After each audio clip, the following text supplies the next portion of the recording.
So much for a secluded cave keeping visitors away. Seems like there's no one on this island to hide in peace. Ah well, since you're here, I have an important question.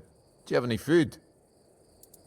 I promise to answer all of your questions, no matter how annoying or asinine they might be. But first, do you have any food? Oh dear. Yes, food. That stuff you put in your mouth to make sure your body doesn't wither and die, you know? Fish, meat, vegetables, bread. Oh, some bread would be especially nice. But I'll take anything, really.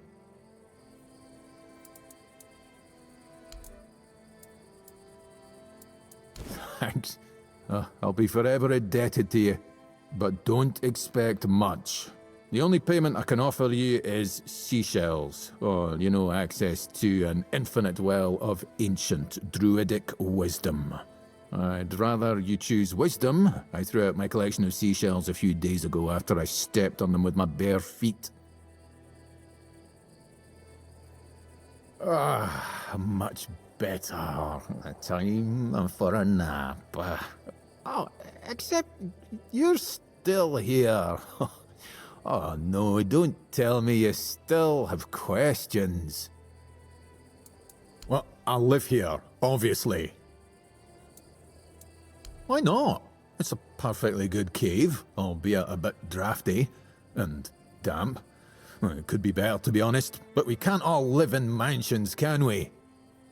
The same way you did, I presume. Am I? That's odd. No one ever accused me of that before. Well, I guess that's what living alone in a cave does to your conversational skills. My name is Drest, and I am the local hermit. I don't understand your skepticism. I live alone in a cave, collect seashells, and occasionally talk to crabs. What else could I be? But didn't you know? There are no more druids. The mob rounded them all up, stuffed them into a giant wicker man, and lit a fire. Their screams could barely be heard over the roaring flames, but the stench of the burning flesh easily overwhelmed the smell of blazing wicker. Its glow painted the sky in reds and yellows for the entire night. Don't be silly. How could I have been there if I'm here now? Some years ago? I'm not sure. I don't remember. Can we change the subject? I'm sure there are more interesting things we could be talking about.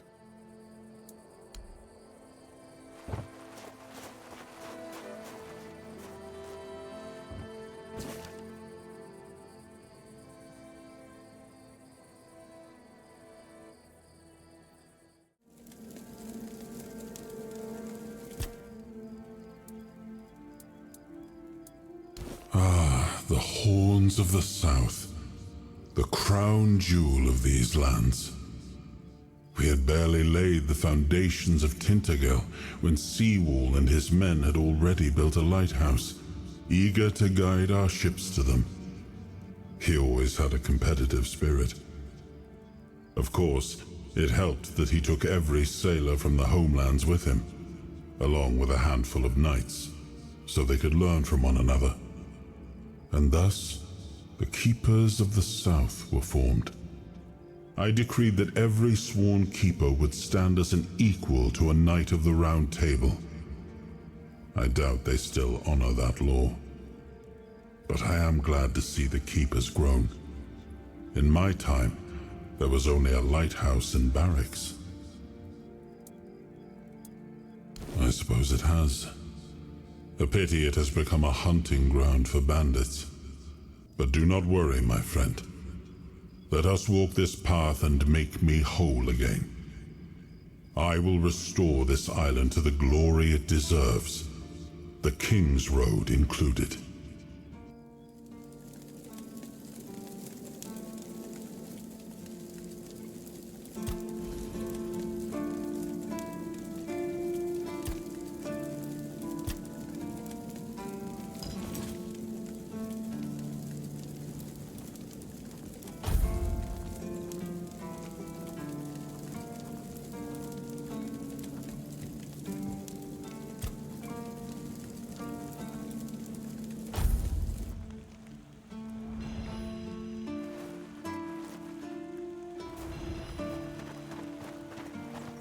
you're back. Hi.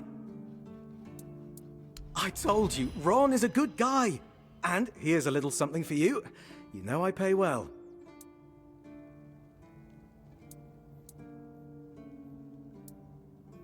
Yes? What's the matter, my friend? You're really good at this today. Wait. Oh. Oh, you're serious. I understand. For so many years, I've been afraid to open this letter. But it looks like I needed to read it. Well, it is what it is, right? And I've been wondering why no one wants to talk to me. I thought to myself, are they mad at me or what? But why are you talking to me? How can you see me? Anyway, may the All-Mother bless your path. See you next time.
Welcome to the Museum of the Horns of the South, the southernmost keep under Camelot's jurisdiction. My name is Ridderick, and I will be happy to introduce you to the rich history of this fascinating place. A history that began 623 years ago with the first keeper, Sewell Firstfoot. I'd also like to bring your attention to our numerous exhibits that are, as I like to say, inanimate witnesses of the history of the Horns of the South.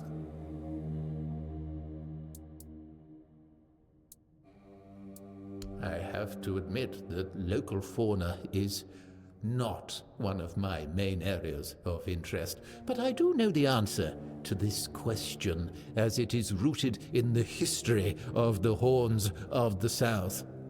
It used to be the case that a significant part of the daily catch was gobbled up by our troublesome coastal neighbors. So the keepers of that time found a very peculiar way to deal with the problem. Some of them, called the seagullers, scared off the coastal birds using specially constructed masks. They made them from feathers and pieces of tanned pigskin sewn together. The reason the gulls avoided these masks is unclear, but perhaps their peculiar shape reminded them of a natural predator?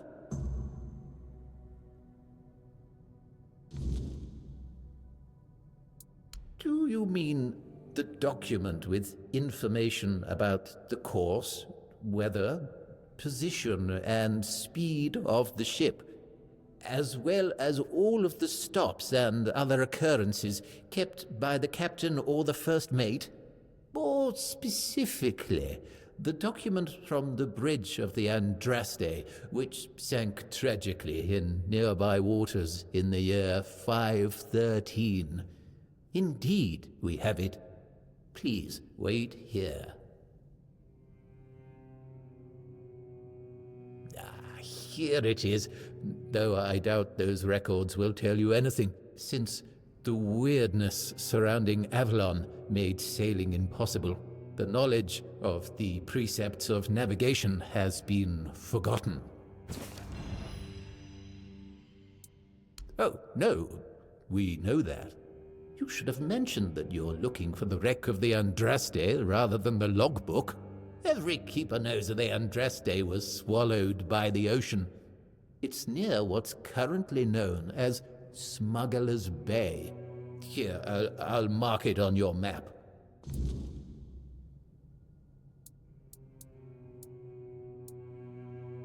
Oh, truly?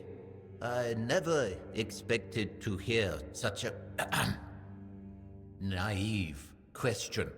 What do they teach you in those rural schools? Likely nothing, which would explain why Avalon is in such a deplorable state. But you are fortunate, for I never refuse access to knowledge to those who wish to expand it. Saras, the flagship of King Arthur's fleet, was an exceptionally impressive construction of oak and ash wood. Unfortunately, it fell victim to rebels. A group of unfortunate individuals, misled by the empty promises of Merlin's apprentice Nimue, dared to seize Saras, and several smaller vessels also, in a clumsy attempt to return to the homelands. All of this in the midst of wartime turmoil on the eve of victory. Naturally, such treason could not go unpunished. King Arthur ordered Merlin to summon a terrible storm that dragged the rebels to the bottom of the sea. He did so to prevent anyone else from following in their footsteps. He wisely believed that returning to their homelands amounted to little more than a romanticized form of extended suicide. Honor and glory to King Arthur for that decision. Had more people followed the rebels' example, Avalon would not have retained enough population to maintain stability and form a functioning society.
Welcome! In the name of our eternally reigning Majesty King Arthur and the Knights of the Round Tables. I am obliged to inform you that fighting those who actively break the law and reject the rule of the crown is the duty and pride of every subject. As Camelot's representative, I will be paying a bounty of 10 gold pieces for the death of each bandit roving the area, as long as adequate proof is provided.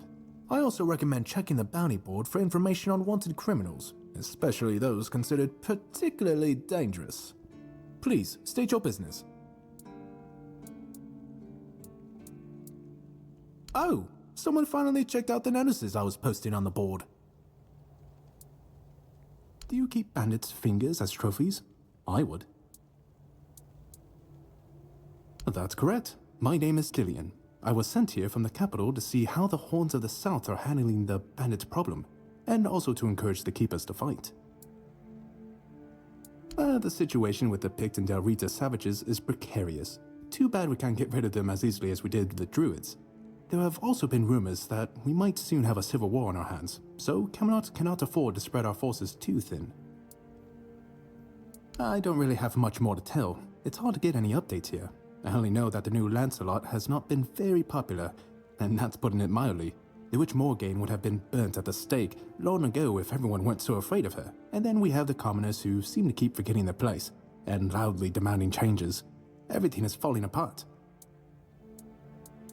There are rumors that the Rita tribes want to unite, and that would mean open war with Camelot. As for those Pict savages, they've been growing bold, leaving their forest. For now, it's just been small skirmishes. But who knows how it would end? Well, you've probably heard about the Druids making human sacrifices by stuffing people into wicker puppets and setting them on fire. Well, the people decided to give them a taste of their own medicine. They rounded them all up, and then sent them up in smoke. Oh, how they must have howled and sizzled.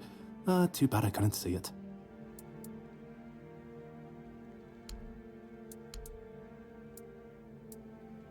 None so far.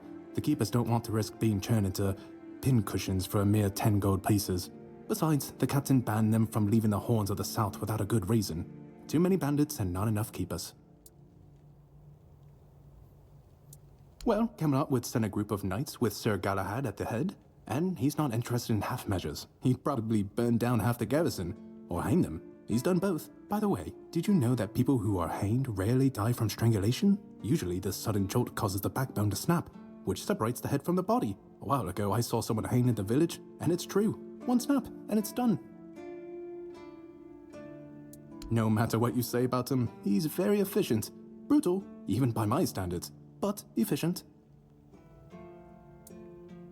Oh, sure, plenty.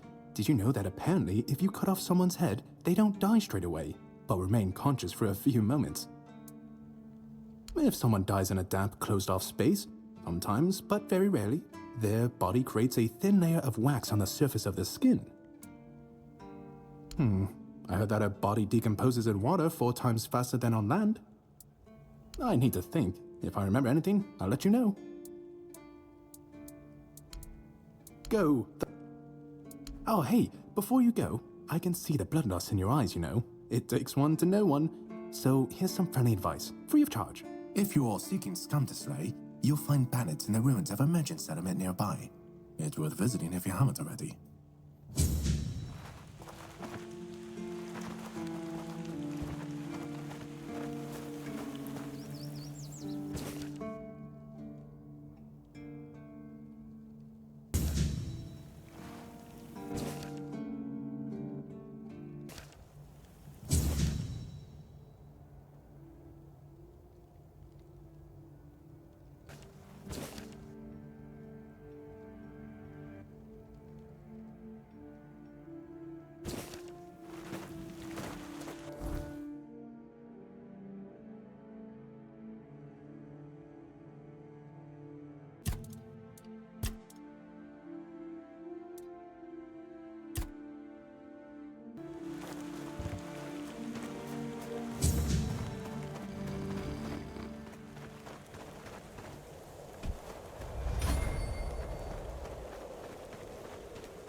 company.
Oh, a new face. I haven't seen you before. It depends on who's asking and why. Nah, I'm kidding. I don't meet many outsiders these days. I'm Marg, a hunter in the service of the Horns of the South. No. I respect your candor. You need to understand that when someone enlists with the Horns of the South, he leaves his former self outside the walls of the keep. His old life, it loses all meaning. If someone comes here and gets political, well, they'll end up disappointed. Well, I don't know if you're aware, but becoming the captain is a curse for any true keeper. It's not the honor others on Avalon seem to think it is. Because the captain answers to Camelot and its representative, Galahad. So every captain needs to get political, whether he likes it or not. And the current Galahad is a real piece of shit. He burns people under any pretext whatsoever, or none at all. He sows terror. I have no respect for the man. I'm self-sufficient enough not to have to ask for help. However, I suppose I could help you. I could share some things I found out during my hunts. Everything is interesting around here. But ultimately, it depends on what you're looking for. I don't know what it is about this place, but even the dead hardly ever get any rest. Though I'll admit, it's getting worse lately. They keep emerging from the local cemetery in numbers greater than that small plot of land ever held. So I'm guessing we might have a necromancer on our hands. And here I thought after the Charred Conclave, we'd have more than 100 years of peace from them. Only every century or so. But even that's too often if you ask me. Something seems to draw them here. Well, it's probably all that death. The South has always been restless, And after what happened with the sunken village, I guess death is seeped into the very soil of this land. Must be quite alluring for that lot. Because I'm not stupid or suicidal, I can go up against a few undead, but their masters are a different story. I'm a simple hunter, while they have the power to raise the dead. Arrows are only good against magic if you're far away from the caster, which is impossible in the crypt. But if you decide not to help, I'll have no choice, will I? Or I could just wait for the necromancer to be destroyed by what they summoned. It happens sometimes, from what I've heard. Good. And try not to die. That undead swarm doesn't need any more recruits.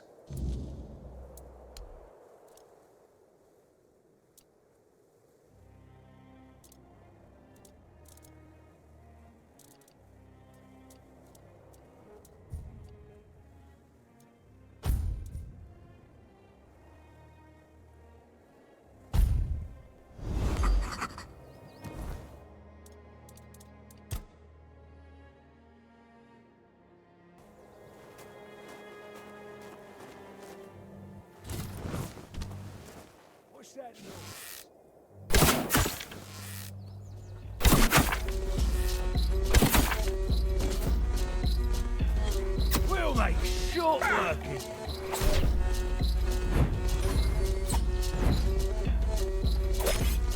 We'll make short work.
A wanderer in the sunken village. You must be lost. Back in the day, you just needed to look at the stars and you'd know where you were going. Now, even they are misplaced. I guess I'm just an old man listening to the sound of the sea. Every wave carries a story, you know. Some are whispers, others are roars. I like to think they're keeping me company. Long ago, I decided to wait for something to happen. So I'm waiting for what's ahead of me. But I can feel that it's closer than ever. Everything that's around us, it's not yet the end. And that thought really bothers me. Monsters? I think you misunderstand. I don't see any monsters here, only lost villagers, still clinging to their home. It's sad, but as you can see, not much depends on us. The world just keeps on happening, and you happen along with it. They were given some time which they've tried to use as much as they could. That's all. I'm glad they allow me to stay here despite what happened. I like this place. It's the cycle of life. There's nothing to be afraid of. If you're afraid, it means you're struggling with something too much, my friend. Sometimes you just need to sit and look. Watch everything turn. I have everything I need. The entire world in one place. The sunken village was not always sunken, but one day someone, undoubtedly important, made a decision, undoubtedly necessary, that it would be better to make it so. So the wave came and made the village into the sunken village. And its inhabitants, well, you can see for yourself.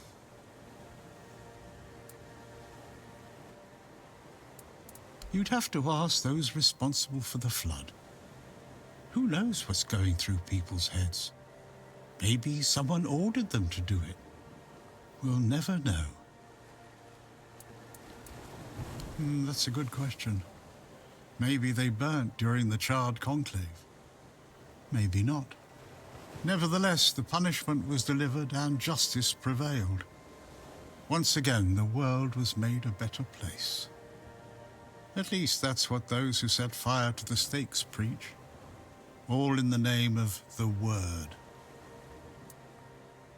I know that some druids did it.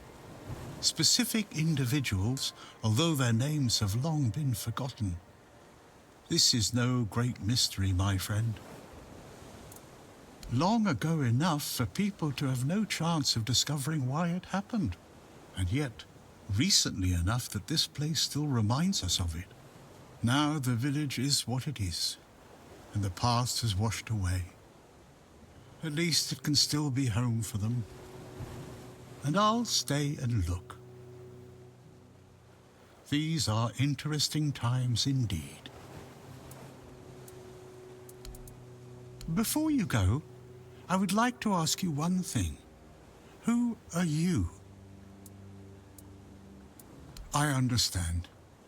I see you, I hear you, and I have a feeling that you will find what you're looking for. Farewell, and thank you for visiting me, my friend. You can come keep me company whenever you want. The sunsets here are beautiful.